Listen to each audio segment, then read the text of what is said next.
Pernahkah Anda berpikir bagaimana perkembangan asuransi jiwa syariah di Indonesia?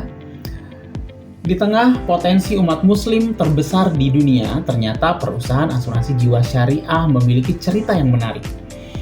Di tengah pertumbuhannya yang cukup solid, ternyata banyak tantangan yang harus dihadapi dalam menghadapi regulasi dari Bank Indonesia dan OJK.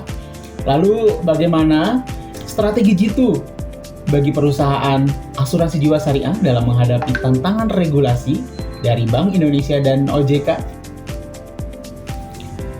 Mari kita lihat dulu kondisinya.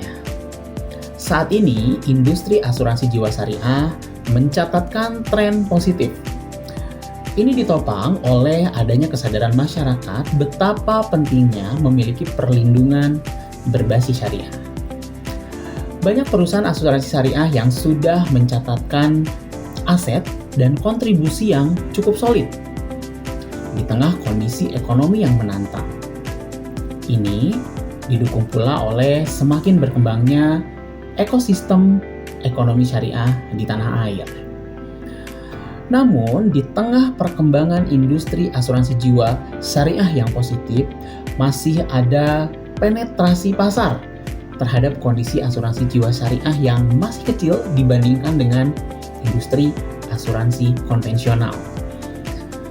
Saatnya asuransi jiwa syariah tidak hanya fokus terhadap proteksi, tapi bagaimana fokus strategi terhadap kemitraan dengan bank syariah, dengan produk investasi misalnya, dan lalu bagaimana memaksimalkan kanal-kanal digital untuk memperoleh penetrasi pasar yang cukup solid.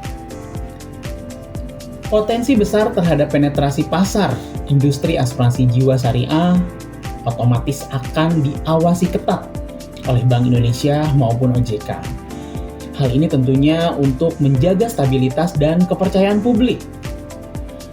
Lalu, apa saja fokus utama regulasi Bank Indonesia dan OJK yang akan dilakukan oleh industri asuransi jiwa syariah? Ada 3 fokus regulasi yang akan diterapkan oleh asuransi jiwa syariah di Indonesia terhadap pemenuhan untuk regulasi kepada OJK dan Bank Indonesia. Peraturan yang pertama adalah POJK nomor 23 tahun 2023 terkait penguatan kelembagaan dan permodalan. Poin utamanya adalah bagaimana penguatan kelembagaan dan permodalan ini mengatur terkait modal minimum yang harus disetor oleh perusahaan asuransi jiwa syariah. Lalu bagaimana tantangan dan strateginya? Ternyata dengan modal yang cukup tinggi, perusahaan asuransi jiwa syariah ini harus melakukan pemisahan entitas atau spin-off. Yang tadinya unit usaha syariah harus berdiri sendiri, memiliki entitas sendiri. Lalu strateginya apa? Pertama, bisa mencari investor strategis, atau juga melakukan penawaran saham umum, atau juga bisa melakukan penyihatan keuangan agar memenuhi modal minimum yang dipersyaratkan oleh OJK.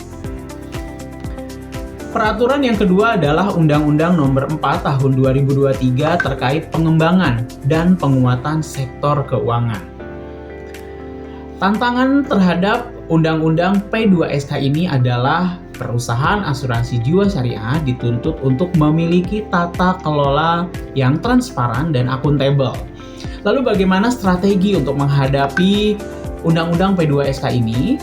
Perusahaan harus memperkuat good corporate governance dan meningkatkan risk management atau manajemen resiko berbasis syariah. Lalu juga bagaimana perusahaan asuransi syariah harus mematuhi kebijakan terhadap Dewan Pengawas Syariah. Peraturan yang ketiga adalah POJK nomor 12 tahun 2024 terkait perang melawan fraud.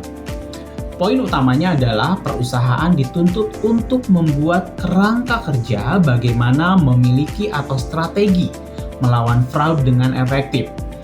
Strateginya adalah perusahaan bisa berinvestasi pada IT yang cukup aman untuk melindungi nasabah, karena jelas tantangan yang krusial adalah perlindungan terhadap nasabah. Lalu juga bagaimana perusahaan harus meningkatkan SDM yang kompeten untuk bisa mendeteksi fraud. Yang ketiga, jelas perusahaan asuransi jiwa syariah harus memiliki ekosistem yang cukup trustworthy atau dipercaya agar bisa memberikan kepercayaan bagi nasabah. Sekarang kita lihat bagaimana kekuatan, kelemahan, peluang, dan ancaman yang ada di industri asuransi jiwa syariah di Indonesia. Berbicara kekuatan atau strengths, Indonesia merupakan salah satu penduduk dengan populasi muslim terbesar di Indonesia, dan ini merupakan salah satu kekuatan agar industri asuransi jiwa syariah bisa melakukan penetrasi yang cukup besar di Indonesia. Ditambah lagi dengan adanya konsep tabaru atau tolong-menolong dan keharusan patuh terhadap konsep syariah, ini merupakan strength, kekuatan bagi industri asuransi jiwa syariah. Kelemahannya seperti apa? Berbicara terkait kelemahan, yang pertama adalah terkait literasi, bahwa masyarakat Indonesia tingkat literasi terhadap keuangan syariah masih rendah. Yang kedua, ditambah lagi dengan regulasi dari POJK bahwa perusahaan asuransi jiwa yang melakukan spin-off atau harus berdiri sendiri sebagai entitas, ada aturan untuk memiliki modal minimum. Itu merupakan kekurangan yang dihadapi oleh industri asuransi jiwa syariah. Lalu peluangnya apa?